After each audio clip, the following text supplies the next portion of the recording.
بسم الله الرحمن الرحيم الحمد لله وكفى وسلام على عباده الذين اصطفى أما بعد رب اشرح لي صدري ويسر لي أمري واحلل عقدة من لساني يفقه قولي سبحانك لا علم لنا إلا ما علمتنا إنك أنت العليم الحكيم اللهم صل على سيدنا محمد في أول كلامنا اللهم صل على سيدنا محمد في أوسط كلامنا اللهم صل على سيدنا محمد في آخر كلامنا صلى الله على سيدنا محمد صلى الله عليه وسلم.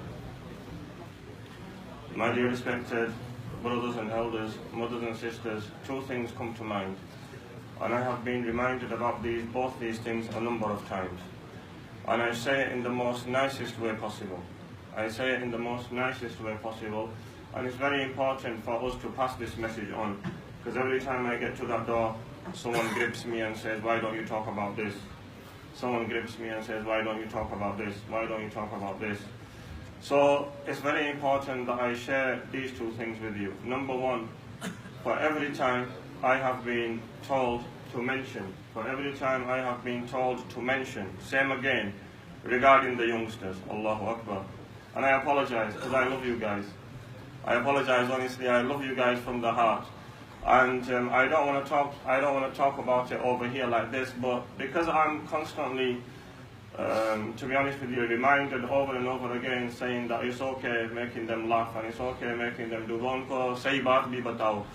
So I have to remind you, and I say it in the most nicest way possible, that many people complain, not just in this masjid, but many masajids, that when the youngsters do decide to come to the masjid, and when they go into ruku and sajda, they show their parts which many people don't want to see.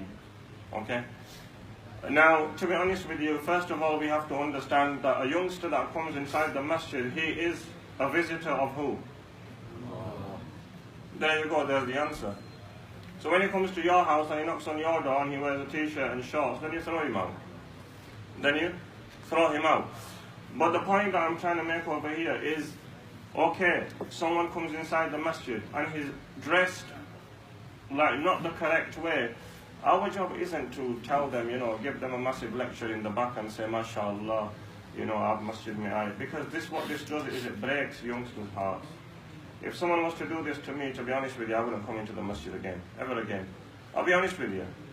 So, of course, tell them, but tell them in the most nicest way possible. For every time that I have been told to remind youngsters about their satar, meaning when they go into ruku or when they go into sajda, if I received £1, I'd be a millionaire today, guys. We'll see you later, Nurul Islam. I'll be riding a fat ride. Yeah? That phantom, whose is that massive car outside? Whose is that? Rolls Royce. MashaAllah. Allah give you more, inshallah. So the point that I'm trying to make over here is, look, dono taraf se. If someone has come inside the masjid dressed inappropriately, you should have a big heart. If it really bothers you standing behind him, don't stand behind him. Stand in front of him. Stand on the side of him. And I guarantee you one other thing, that I don't really think it's that bad as we make it out to be. It's not as bad as we make it out to be. Many people say, Astaghfirullah, la hawla, meri namaz kharab ho gayi. You're supposed to be concentrating in your salah, not looking at him in ruku or sajda. It's a very, very important point. So dono taraf se bardasht honi chahiye. You should have a big heart. If someone comes inside the masjid like this, it doesn't matter. When he sees people dressed like angels, when he sees jubbas, when he sees people dressed in white, and when he sees people dressed nicely, then Allah will put it in his heart. But when you force something into someone's heart, it doesn't work like that. Secondly, many a times I see that when we do imamat and when we go into ruku and when we go into sajda, many people go into ruku and sajda before the imam. Is that understood? Have you understood that? So many people go into ruku and sajda before the imam. So, for example, the imam says Allahu Akbar and he's going into ruku, mashallah, the brother's already there. Right? It's not iftari. Yeah? Same again, in sajda. Sometimes You know, you feel like you're going into sajda and you're reaching the bottom. Do you understand what I'm saying? And the person's already there in sajda. We can have a laugh and joke about these, but these are very important things. Two things. One is if a youngster comes inside the masjid and if he, for example, I was just reading the other day that Rasulullah sallallahu alayhi wasallam, he received a gift. He received a gift. A jubba, a sleeveless jubba. A sleeveless jubba. And he did imamat in this sleeveless jubba. He led salah. He led salah in this sleeveless jubba. In one of these books that I just read recently, a couple of days ago, I think it's this one here. The Sublime Conduct of Nabi Sallallahu Alaihi Wasallam, a very important book, beautiful book, as far as I know it's in here. That Rasulullah Sallallahu Alaihi Wasallam, he led salah. You know, it might have just been on one occasion. But if a youngster comes into salah, and you know, he stands with a t-shirt on, and mashallah is quite built like the guy in the middle, mashallah, yeah, then we tend to judge people. We tend to judge people that, is your salah done with a t-shirt on? He's reading salah for Allah. Maybe it's just the first time that he's walked into the masjid. So leave the judging to Allah. Have a big heart. You know, not every single one is born with a jubba on. Not every single one is born with a miswak in his hand. Not everyone is born with a tasbih in his hand. Do you understand? So these two things very, very important. If some youngster comes inside the masjid, don't jump on him, don't attack him, don't say haram, halal. Let it be. Maybe this Ramadan might just be a turning point for him in his life. And you're becoming an obstacle. You're becoming an obstacle. You're stopping him from changing his ways. Secondly, regarding ruku sajda, you know, take it easy, don't rush, nice and easy, not before the imam. So these were two things that I always get told and constantly say, so I hope I've mentioned it today and I hope it lasts till next Ramadan and, you know, people just ease off. At the same time, the youngsters, inshallah, just take a little bit of care. You know, just tie your trousers a bit tighter, tie that, you know, belt a bit tighter. When you're going to ruku, just make sure it's no use going into ruku and then pushing your t-shirt in. Because it's not going to happen. It's no use going into sajda and then trying to pushing your t-shirt in. It's not going to happen. So just take care beforehand. The other thing is for every place that we go, you have a certain dress code. You wouldn't go into school with your pajamas on, would you? Yeah, you wouldn't go to sleep with a fresh ironed jubba, would you? Unless you really want to meet Allah. Then that's different. Yeah? Then good on you, mate. You know what I mean? So for everything there's a dress code. If I came as an ustad to teach his class with 3 quarters on and a vest on with muscles popping out, you haven't seen underneath, you see. Right? MashaAllah, right? So the point that I'm trying to make is it doesn't fit the dress code. In the same way, in 8th Sipara, when we talk in Surah Araf, Allah subhanahu wa ta'ala says, when you populate the masjids, wear your best clothes. Wear your best clothes. So many times we see, mashallah, I'm not going to say youngsters, I'm going to say old people coming in with t-shirts on, and they're ripped with bullet marks. You know, like ripped here, and it's a design. And you go into these big designer shops and they see them £54, £64. I've got so many guys who'll give me half price. Yeah? So the thing is when you come to the masjid, you wear the appropriate clothes. This is something that we just wanted to see, which is extra. No one take it to heart. If you do take it to heart, just eat an extra roti at iftar time. Don't feel bad. Don't feel bad. Don't feel bad. So 2 things, very important messages. I've said it in a joking way, but there's a deeper meaning to this. Especially, don't cut the youngsters off. Maybe this Ramadan, maybe someone walks inside the masjid, maybe he sits down, maybe he hears the name of Allah, and maybe that fills the void inside his heart. Maybe the guy who does Maghrib Namaz, reads Maghrib Namaz today, he reads so nice. He reads so nice that this youngster changes his life. I told you a story, I've prepared something else. The topic today is giving. Rasulullah sallallahu alayhi wa sallam was a giver. This is the topic today. That's why, mashallah, I've got some goodie bags. Got some good stuff for you to hand out as well today, inshallah. So, Rasulullah sallallahu alayhi wa sallam was a giver. So what was I saying before this? Youngsters. Yeah, maybe the youngster that comes inside the masjid, maybe this Maghrib Salah might just turn his life. I told you, I'm going to repeat the story again one more time for us to listen and understand. Okay, I'm going to tell you the story again. I had a friend, and mashallah, he's a better friend now. And good people are good people's friends. Good people are good people's friends. If you have a good person in your life, if you stay connected with good people, when this good person enters into Jannah, and if he does not find you in Jannah, he will ask Allah subhanahu wa ta'ala, Ya Allah, I had a friend in this world. I had a friend in this world. Where is he? Where is he? And Khuda na khasta, may Allah forbid, if you are in a place which is not a pleasant place, Allah subhanahu wa ta'ala, because of your pious friend will say, my Jannah, you talk about, Ya Allah, you talk about, in Jannah there's no regret, there's happiness, and no one will feel sad. This person will say, I am feeling sad. Allah will ask him, why are you feeling sad? Because my friend is not in Jannah. I used to chill out with him. I used to hang out with him. We used to go places. So, Ya Allah, I am in paradise. My friend is not in a pleasant place. So please, Ya Allah, bring him into paradise. What will Allah do? Allah just wants an excuse. He wants an excuse. He's given us the ticket to Jannah. We were born with La ilaha illallah. We were born with La ilaha illallah. You've got the ticket to Jannah. So Allah just wants an excuse. So Allah will say, if you are not happy, then your friend can come into Jannah as well. This is a good friend. So this person is my good friend. Before, when I used to speak to him, when I used to say to him, I used to talk to him, I used to talk to him about Islam. And he used to say, chill out, mate. What he used to say? Chill out, mate. I used to say to him, if I chill out anymore, I'll freeze. Yeah, if I chill out anymore, I'm going to make sure you come on the straight path. Now imagine someone with 4 mobile phones. Imagine someone with 4 mobile phones. One goes off, the next one goes off, the next one goes off. And I used to say to him, why don't you just get a job in a call center? He goes, no, the buzz in this is different. Allah knows best.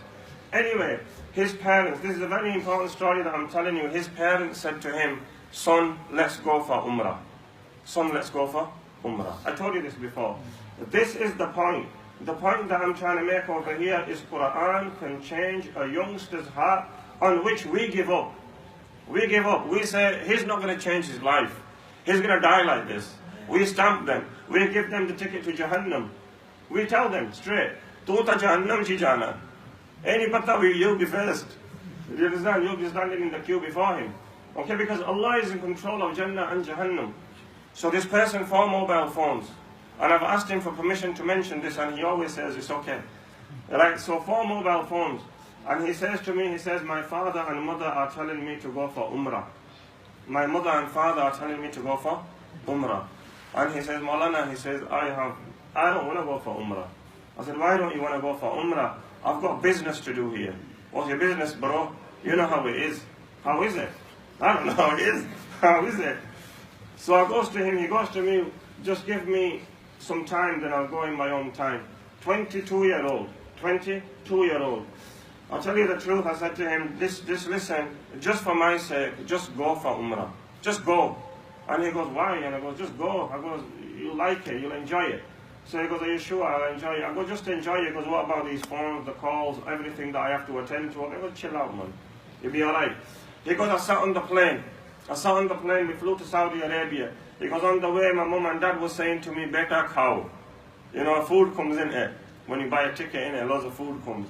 MashaAllah, we flew recently, the food was beautiful. Anyway, the food came. He goes, I'm not interested in the food. He pushed the food away. He goes, I'm not interested because dil nahi tha.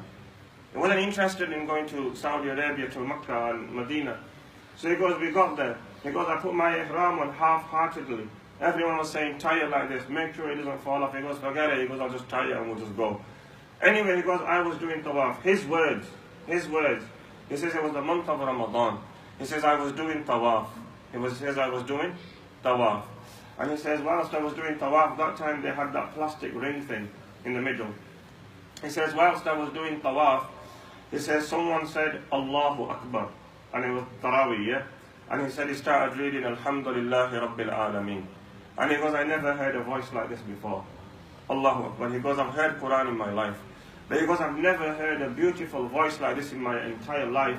He goes, that voice just mesmerized me. He goes, I was doing tawaf. He goes, I paused. He goes, I stopped. He goes, the hair on my body, they rose. The hair on my body, they rose. The feeling was, I want more. The feeling was, I want more. I want him to read more. I want him to read more. That night, the sheikh that was reading was Sheikh Mahir Mu'ayqali. Allahu Akbar. And those people that haven't heard Sheikh Mahir yet, you need to go out and you need to buy his CDs, or you need to download it the best way, like Uzla Agoda. Just hit download. Forget copyright. Suno. Quran is Suno. Yeah. Yeah, okay, no worries, we won't go into detail. Anyway, so he goes, whilst I was doing tawaf, he goes, I paused. He goes, I listened to this person. He goes, I forgot my tawaf. He goes, I wasn't interested in tawaf. He goes, I went running to the stall. He goes, I said to the guy, he goes, this person that's reading, give me this. Give me the CD of this person that's reading. He goes, I took the CD. He goes, tawaf kiya nahi kiya. He goes, I wasn't interested, I wasn't bothered. But he goes, the Quran played such a part in my life, just that moment. He goes, Quran had such an effect on my life because it changed my life. Today you see the same person. Before he used to have purple hair. A man, a male, purple hair. I used to say to him, kya kukkar ki tarah aa gaya? I used to say, why are you dressed like man? Come on, man. So today you see him, mashallah, beard, zulfa, pagri, jubba. Who changed his heart? Quran. Allah changed his heart through Quran. Allah changed his heart through Quran. So the point that I'm trying to make is, this is the house of Allah. It's not mine and your house. These are the houses of Allah. When youngsters, in the month of Ramadan, we see so many new faces come in. It's our job to welcome them. It's our job to welcome them. It's our job to win their hearts. It's our job to connect with them. But in the other hand, what do? We cut them off. We cut them off. Allah's brought them inside the house of Allah. So my dear respected brothers and elders, these were two things which was very, very important to mention. Next, I want to mention, we're going to go through this short poetry. When I went to Palestine, I've mentioned this before, but it just comes to the heart, and I want to mention this as well, inshallah. Then we'll go through some other stuff as well. When I went to Palestine, mashallah, when we went to change some money, there was some beautiful Arabic ash'ar that were written on a plaque at the back. And to be honest with you, I took a photo of these. And, when I came back, I Googled the translation and I Googled what it meant, and it's amazing what it means. And it's perfect for us. At this moment in time, it's perfect for me and you. Anyone that wants to think, contemplate how they are spending their life, where is my day going? Where is my night going? I'm 22 years old, I'm 32 years old, I'm 42 years old, I'm 50 years old. MashaAllah, you are 50 years old. You've wasted 50 years of your life, and you're busy cutting a cake and you're blowing candles out. Allahu Akbar with your fake teeth. Yeah? When it comes to eating the cake, 1 minute, take the teeth out. Yeah? Right? So, the point that I'm trying to make over here is, in this Shair or Shairi, what this person has written, it says, I'm going to translate it in Urdu, and then I will translate it in English, and then we will talk about it as well. Shair says, تزول عن الدنيا فإنك لا تدري إذا جن عليك الليل هل تعيش إلى الفجر فكم من صحيح مات من غير علة وكم من سقيم عاش حينا من الدهر وكم من فتى أمسى وأصبح ضاحكا وأكفانه في الغيب تنسج ولا يدري فمن عاش ألفا أو ألفين فلا بد من يوم يسير إلى القبر. This is where it finishes. How did it start? تزول عن الدنيا فإنك لا تدري. O son of Adam, O human being, you are traveling in this world. Your days are changing into nights. Your nights are changing into days. Your days are changing into weeks. Your weeks are changing into months. Your months are changing into years. Your years are being accumulated as many more years. فإنك لا تدري. فإنك لا تدري, yet you do not know. Yet you do not know. إذا جن عليك الليل هل تعيش إلى الفجر.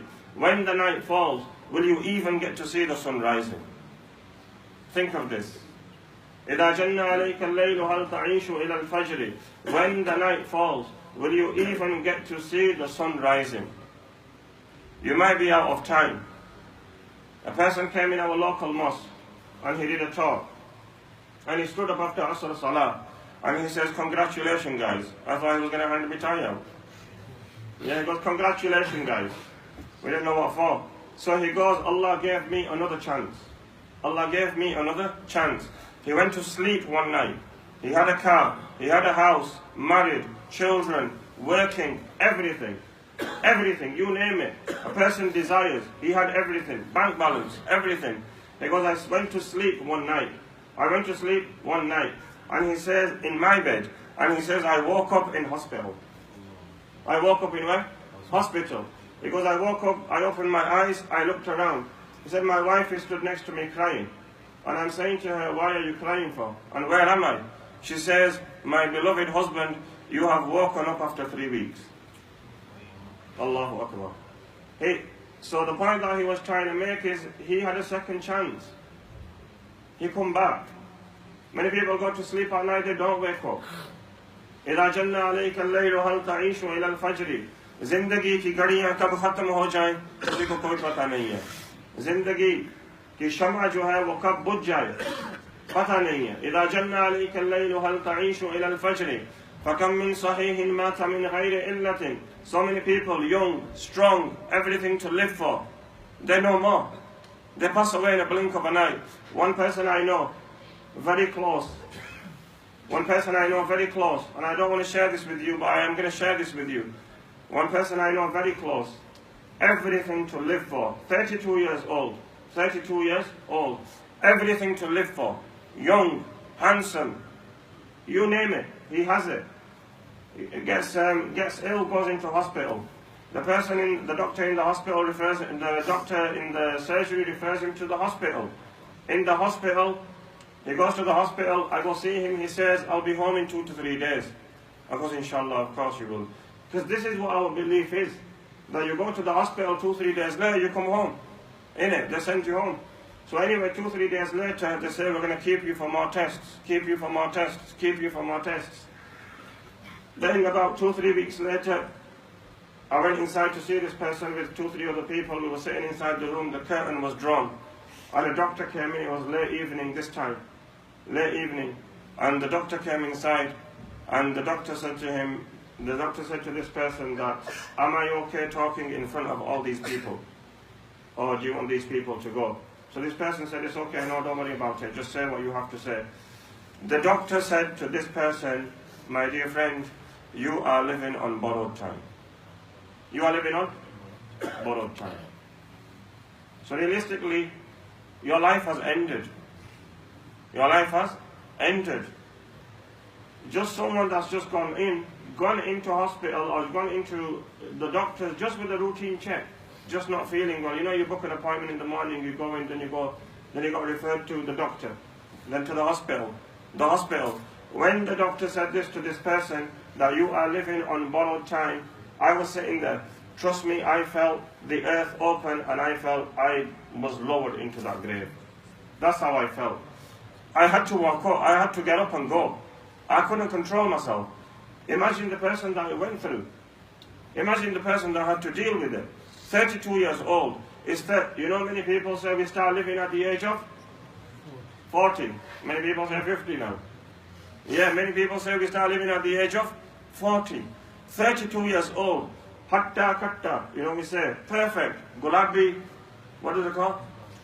Gulabi rukhsar, you know, shining, full with blood. The doctor said to him, the words that he used, he said, you are living on borrowed time. Game over. Game over. Now I seen his eyes fixed on the door. I seen this person's eyes fixed on the door. What was this person waiting for? The angel of death. What was this person waiting for? The angel of death. Now you tell me, if you take this person biryani, chicken korma, or if you take him, what else is there? What else is there? Kadi kishri is my favorite. Top of the list. Koi bana de to acha hai. Innit? Right? Anyway, so you imagine, if food was coming in left, right and center, people were bringing. You know, one other thing that we make, a big mistake, a massive mistake, qadar kiski hoti hai, qadar kiski honi chahiye, zinda aadmi ki.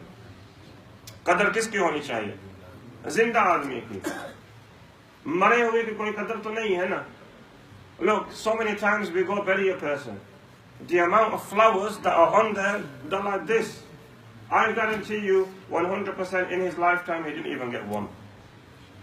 When it matters, give it to a person when it matters. Give it to a person, give it to your mum. Give the gift to your mum when it matters. Allah puts it inside your heart. Allah puts it inside your heart that take your mum a bunch of flowers tonight. Honest to God, I'll tell you the truth. I've seen one person. I shared this last year as well. My topic is totally different. But let's talk about this. We'll keep this for another day. I went to a graveyard one day. And I love spending time in graveyards. Not that because I'm weird. Well, not that because I'm a jinn or weird or I feel a bit ghost-like. Right? The reason why I like to spend time in the graveyard is, where are you going to end up? This is where you're going to end up. I've seen a youngster kneeling on a grave, near a grave, crying. And I was just sitting there doing my tasbih, and anyway I was doing my stuff. And then he was walking around, and I could feel it that he's going to do his round and then he's going to come sit next to me. And then he came and sat next to me. And then he said to me, how are you? I said, I'm alright. What's your name? Khalid. What's your name? Right, can I speak to you? Of course you can. I'm all ears, there's no one else speaking. You might as well speak. So anyway, the point that I'm trying to make over here is, he was upset that his father had passed away, and he did not have a good relationship with his father. He didn't have a good relationship with his father. And he walked out on his father. And he returned. When he realized, and when he returned, it was way too late. His father, when he walked in, his mother said, son, it's too late. Son, it's too late. Your father's gone now. The only place that you're going to go meet him now is in Qabristan. So, you know, what I'm trying to say is, what matters is today. You go home today. And you tell your mum that you love her today. You tell your father that you love him today. You tell your father that you love him today. Because tomorrow is not guaranteed. Tomorrow is not guaranteed. Anyway, we're going to talk about Rasulullah sallallahu alayhi wa sallam. There's lots of other stuff to talk about. I'm going to mention 2-3 things. Then inshallah, I'm going to give you some stuff out, inshallah, because this is the month of giving, and Rasulullah sallallahu alayhi wa sallam used to give. Rasulullah sallallahu alayhi wa sallam was the most generous. Rasulullah sallallahu alayhi wa sallam was the most generous. My topic starts here. Allahu Akbar. Rasulullah sallallahu alayhi wa sallam was the most generous. And in the month of Ramadan, Rasulullah sallallahu alayhi wa sallam would increase his generosity on a different level. Rasulullah sallallahu alayhi wa sallam would increase his generosity on a different level. Never was Rasulullah sallallahu alayhi wa sallam asked for something. Never was Rasulullah sallallahu alayhi wa sallam asked for something and Rasulullah sallallahu alayhi wa sallam refused. Rasulullah sallallahu alayhi wa sallam would always give. Always give. One time Rasulullah sallallahu alayhi wa sallam is standing, and there's a flock of, sheep, a valley of sheep, a valley, not one, not two, not three, not four, a valley. A valley is how far you can see, as far as you can see. And a person is looking at Rasulullah sallallahu alayhi wa sallam, a non-Muslim, and he's looking at the sheep. He's looking at Rasulullah sallallahu alayhi wa sallam, then he looks at the sheep. So Rasulullah sallallahu alayhi wa sallam says to him, do you like what you see? Do you like what you see? This person says, O Messenger of Allah. He doesn't believe in him, but he says, O Muhammad. He says, I like what I see. So Rasulullah sallallahu alayhi wa sallam says to him, he says, do you wish this all was yours? Do you wish all these were yours? The person says, yes. So Rasulullah sallallahu alayhi wa sallam, he says, take them, they're all yours. And this person takes all these sheep, he takes all the valley of sheep, he goes back into his people and he says, Muhammad gives you so much that you never have to fear poverty ever again. He says, Muhammad sallallahu alayhi wa sallam, he didn't say sallallahu alayhi wa sallam, but he says, Muhammad, we say sallallahu alayhi wa sallam, he says, Muhammad gives you so much that you never fear poverty ever in your life again. So the topic today was about giving. Hamza, mashallah, how are you? Are you okay? So the topic today was about giving. So there's a few things, these are all mine, yeah, mashallah, but I'm going to give you all guys, inshallah. So first of all, I have to empty my cupboard as well because I've got loads of brand new jubbahs as well, mashallah. So there's 3 that I've got over here which are size 58. It's going to be a slim fit. Size 58, slim fit. One is a beautiful white colour. Huh? Definitely Shuaib. That'll definitely fit you. Give that to Shuaib. Right, okay. These are from my personal collection. It's very hard for me to give away. But I'm giving them away, guys. It's alright. Inshallah, you can give me one if you want. So, there's a size 58 again. These are mine. These are not from Masjidul Islam. So don't start putting my chanda in, yeah? This is from me. This is from my personal collection. I've got about 100, 200 jubbahs. Come on, someone 58. Poitoho. The quicker you do it, the quicker we finish. Anyone for a family member? 58 slim. Many taraf se hai. JJ free. Khao, piyo, ash karo. Yeah. Wadi. Give that to Wadi in the back. Okay, slim fit Wadi, you might need to lose some weight. Yeah. This will fit you, I'm sure that will fit you. Check that, one's a 54, I've just given a 54 away, is that 54? 54, yeah. Yeah, that's a 54, that'll fit you. Anyone 54, young lad, young handsome lad who's fallen in love. Is there a 58 then? They've gone. You're too late. There, Karbi. This is a 54. What's 54 like? It's not going to fit you. No way, man. Yeah. Anyone, young lad, 54. Yeah, there goes. Usko there goes. Okay. Now, from my other collection, I've got about 100, 200 of these, yeah? This is Sudais. Abdul Rahman Sudais. Yeah, do you want this? Alright, this is all. Now, here, give this to me. Is there another one? That's taken. I'll get you one more, inshallah.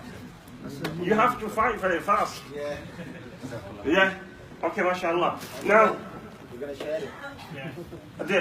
the other thing is, because the topic was about giving today, the other thing is my dear respected brothers and elders, we talked about Rasulullah sallallahu alayhi wa sallam. I want everyone over here to make the intention that through the month of Ramadan, every single day they are going to send salutations on Prophet sallallahu alayhi wa sallam. Simple salutations. What does it mean by a salutation? Allahumma salli ala Sayyidina Muhammad wa ala ali Sayyidina Muhammad. Okay? I'm going to make your life easier, guys. Okay? So if you want to count, inshallah, I've got these beautiful, colourful LED tasbees, yeah? I should have got pink for us all. Alright? But look, there's all these nice colours, mashallah. I've got about 120 here. I'm just going to give you all them guys out. I like you, mashallah. Here, you can have a box and dish it out. Here, you come. You. No, here. Go in the middle. Here, take 2 for yourself and hand the rest out. Okay, and this lad over here, mashallah, when I came, you give me salam with a big smile on your face. You hand this one out. Okay, hand them out. Make sure you take one for yourself. Here, you hand the other one out. Here. Okay, Wadi, here, hand them out. Okay, pass them around. Here, pass them out. Okay, use these. Use these, pass them around, pass them to the back. Whoever gets one, G Bismillah, and whoever doesn't get one, no, I apologize. And they're not the cheap and nasty ones. They're the good ones. They're the good ones. You know, with the LED light. So whilst you're after Taraweeh, when you're laying in bed and you're counting your duroods and you want to check, you can hit that light, bro. You can hit that light. It'll shine. So even if you don't want to do durood, even if you want to say Subhanallah, Alhamdulillah, Allahu Akbar, everyone that's sitting here, inshallah, trying to take one, inshallah. And may Allah subhanahu wa ta'ala reward you all. And may Allah subhanahu wa ta'ala reward me as well. Wa akhiru da'wana alhamdulillahi rabbil alameen.